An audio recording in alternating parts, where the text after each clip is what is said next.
Good morning, good life. Today we're starting your money saving journey. That's right. Whether you're a beginner and you aren't that great at saving or you're advanced and you've been doing this a while, these tips are going to be all about how you can save more of your money. And I'm even going to show you how you can save $1,000 in just 30 days. Step number one, start immediately and reverse engineer your goal. We have started since you press play on the video. You're in. You're not going to be like, oh, I'll procrastinate. We've already started. And we know we want $1,000 in a month. Why $1,000? Great question. Well, it's always great to have a very specific goal. We need to reverse engineer some things so we can understand how we get to any number that you might choose to save. Not to mention, there was a study done by Statista that said that way too many Americans have very little savings. In fact, 69% have below $1,000 saved. So what we're going to do is divide that over that time. $1,000 divided by 30 days. This works out to being $33.33 per day. Could sound like a lot to some people,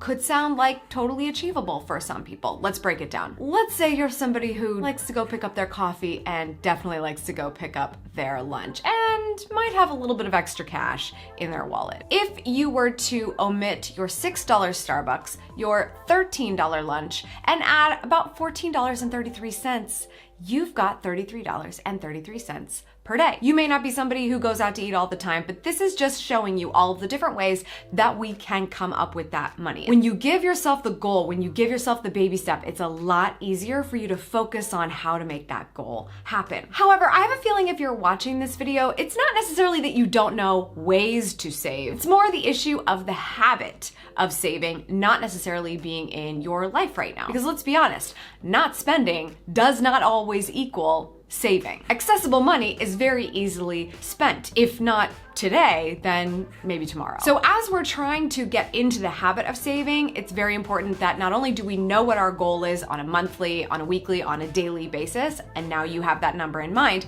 we also need to go to step two, which is to give our savings a very particular home. For this part of the video, I'm so excited to be working with our friends at NerdWallet again because they have amazing resources for this. NerdWallet does so much, but they're really gonna help us out here because they help you shop for the very best options when it comes to a savings account. They wanna make sure you're earning what you deserve on your savings, and they've researched dozens of financial institutions with the very best options. If we're really going to make our money work for us as we get into the habit of saving, we want something that is highest in yield with the lowest minimum balance. And that is why I go straight to NerdWallet to find the best options for me out there, because it changes and they do all of that work for you. In the app under the section Optimize, you can find the best financial products here for high yield savings accounts. Scroll down, browse other products, click on bank accounts, and here you can find the best high yield savings accounts and take a closer look at whether an account has fees,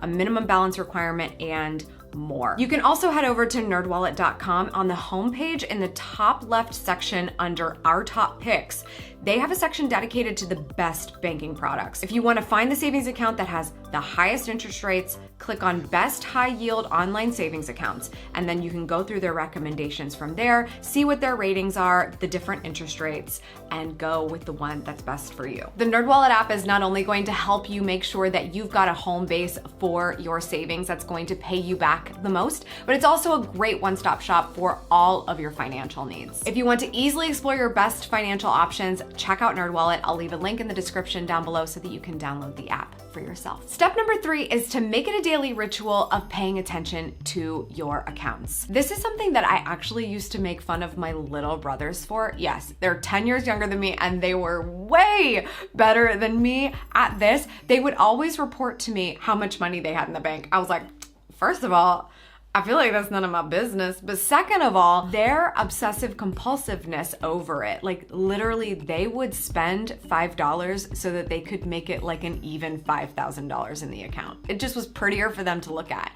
That kind of thought process made them be very, very cognizant of how much money they had, how much money they were spending, and it really gave them much better habits when it came to saving or choosing not to spend when the occasions arose. So we're actually going to take their round to zero idea. We're going to round all of your main accounts, like your debit card or any kind of cash account that you use to pay bills or buy things, we're gonna round it down to a zero. So let's say in your checking account, you have $532. I'll give you the option here, but if you're adventurous, you could really be done for the day if you chose to round down to 500, taking the additional 32 and moving it to your savings account. You've got a fresh 500 in your checking and you have just added a little bump to your savings account. If that's too much for you, that's okay. Round down to 530 and move the $2 over to your savings account. The point is that you use that round down mentality so that a little bit every day moves over to your savings account. It's exactly what you choose,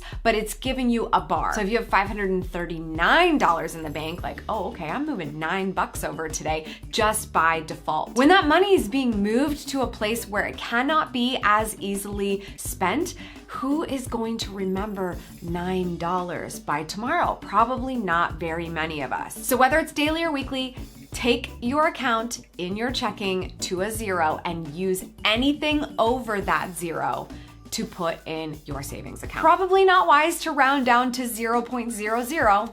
That's dangerous territory, as some of us have experienced with managing our bank accounts. Do the responsible amount that makes you feel good, not makes you feel uneasy about your financial situation today. And then we'll move on to step number 4, which is to choose your YTK rate. YTK stands for yours to keep. One of the biggest issues that we have in savings culture today is that we think we can only save whatever we have left over. We believe that, yes, we signed a lease. We owe our landlord money for rent. Yes, you do. Pay your rent, my friends. However, when we think about saving as something we do first, that we pay ourselves first, we start to change the way that we live within our means. And then that live within your means advice that everybody gives, that's just so helpful. Thanks everybody, living within my means. We continue to live paycheck to paycheck because we're not doing something actively for ourselves first. But if you know what your paycheck is and you know your YTK rate, you know what's left, and that is your means. If you were to pick up a financial book, whether they call it yours to keep, whether they call it pay yourself first, it doesn't matter. They say that when you get your paycheck, you should save at least 10% immediately. Take it out of the equation, put it where it's gotta go. You could decide that some of that gets invested. You could decide that some of it goes into savings, you name it, but it gets taken out of the equation when we have to then go start paying bills, going to the grocery store, living our lives. So now you just have to decide your rate. What is your YTK rate? Is it 10%? Is that a little too high for now? Go to 7, maybe go to 5. Choose what it is. Maybe you decide to do a bit more. I'm somewhere around 17% right now because each little bit of percentage gets broken up differently into various different savings for me. But for right now, we're just trying to get to $1,000 in 30 days. So if you can take 10% of your paycheck, and you only get so many of those, how much is that? And put it in that savings account that you now have. How can you break that down in your goal? If you know you're going to get that twice a month, if you have a steady paycheck, how much of that is going to help you get to that $1,000 in 30 days? Then you can reverse engineer the rest of your daily goals based on what else needs to cover that $1,000. Welcome to step number 5, which is to make the save. We need to make this a daily ritual for ourselves. So this is what we're going to do to make sure that we hit our goals. I'm coming over here to my tablet. You can use a piece of paper, whichever you like. If you don't do math like me, I highly recommend using a calculator for this. We've got to get to our $33.33 per day. So we need to find the ways that we did make that happen. Did we skip Starbucks today? Good for you. That's $6. What about skipping lunch? That's that $13 we talked about after tip, you know. Now, let's say you got paid today, a little bit of a separate equation here, right? So let's say that 10% of your paycheck is $150. We've got $150. Now, we're going to divide that over potentially 15 days, right? Because that's how many days you had to work to make that paycheck, which works out to being $10 per day. So you also get to add your payday rate here of $10. Now, you're gonna move $150 at once, but I'm showing you in your daily total that you've achieved $10, contributing it to your daily goal. Now, our daily goal is $33.33. We only have $29 here. So that means we're gonna have to come up with cash today in the amount of $4.33. $33.33. We have hit our daily goal. We every day are going to take that $33.33 out of our easily spent account checking and move it to that savings every day. If you do the round down, maybe that's where you find the $4.33. There's a number of different ways that this can happen, but you need to formally transfer it to your savings every time you can. There's gonna be a lot of people saying, why would you transfer money every single day? That's so exhausting and dumb. Sure, but if you never have money in your savings account, it has to do with not being able to make this lifestyle change for yourself. So move that money, make the save every day, find your $33.33. If your goal feels really far away, I want to share this quote with you from Emily Dickinson. If you take care of the small things, the big things take care of themselves. Just chip away at your goal, be very intentional with it, and build that habit. That's all for today. Thank you so much for tuning in. I appreciate it as always. Remember, subscribe for good vibes, kiss the ones you love, and go after the life you want. Cheers. I made some other videos for you.